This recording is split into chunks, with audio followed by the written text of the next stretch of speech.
3. சின்ன வெங்காயம் ஒரு 10, பெரிய வெங்காயம் 1, பூண்டு 4 பல்லு, தக்காளி 2, காய் கத்திரிக்காய் 2, பீன்ஸ் 2, கேரட் 2, காலிஃப்ளவர் கொஞ்சோண்டு, அவரைக்காய் 2, எல்லா காயும் கழுவி வச்சிருக்கு. இப்போ எண்ணெய் ஊற்றி கடுகு, உளுந்து, சோம்பு,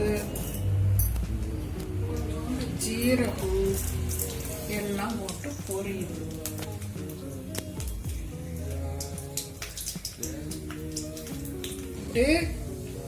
கருவேப்பிலை போட்டு பச்சை மிளகாய், வெங்காயம், பூண்டு, தக்காளி எல்லாத்தையும் போட்டு கிண்டணும்.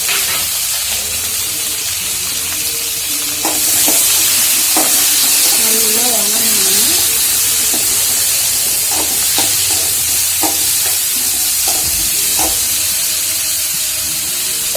உப்பு போட்டால் சீக்கிரம் வரும்.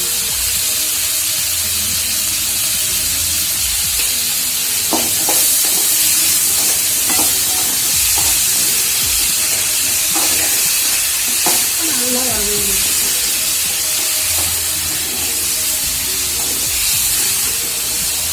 இப்போ இந்த காயெல்லாம் போடணும்.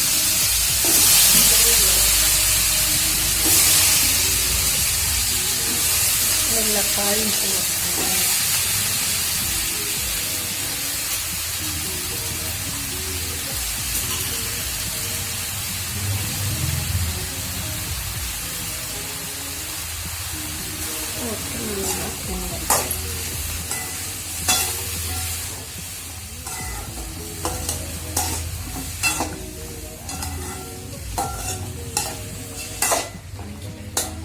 வதக்கிட்டே இருக்கணும். நல்லா வதங்கணும் கொஞ்ச நேரம்.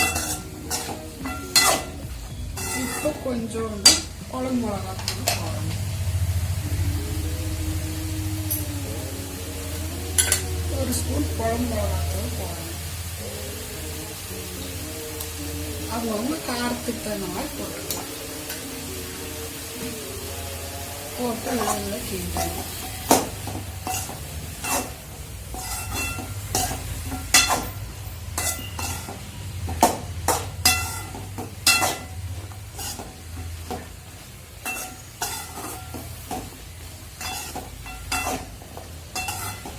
நல்லா ஒரு சேர் கலந்து விட்டு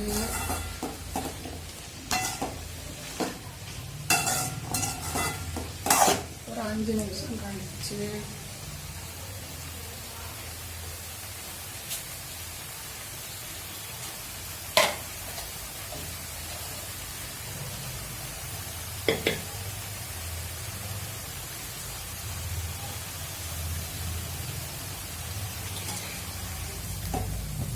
குக்கரில் எல்லாத்தையும் எடுத்து போட்டு தேவையான தண்ணி ஊற்றணும். தண்ணி ஊற்றி உப்பு பார்க்கணும். உப்பு பார்த்து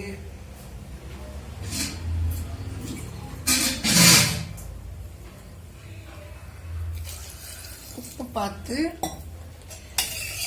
4 விசில் விடணும்.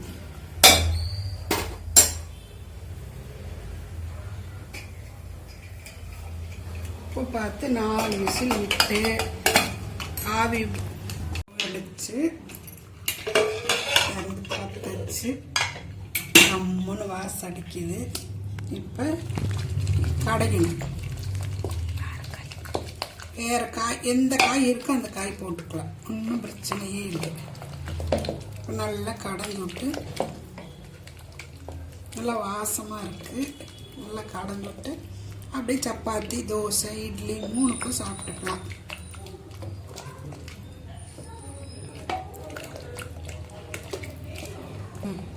உங்களுக்கு காய் இருக்கிற காய் அந்த காய் வேணாலும் போட்டுக்கலாம். போட்டு எல்லாத்தையும் நல்லா வணக்கி குக்கரில் வச்சு 4 விசில் விட்டு இப்படி கடைஞ்சிங்கன்னா கம்மன்னு எல்லா காயும் போட்ட மாதிரி இருக்கும்.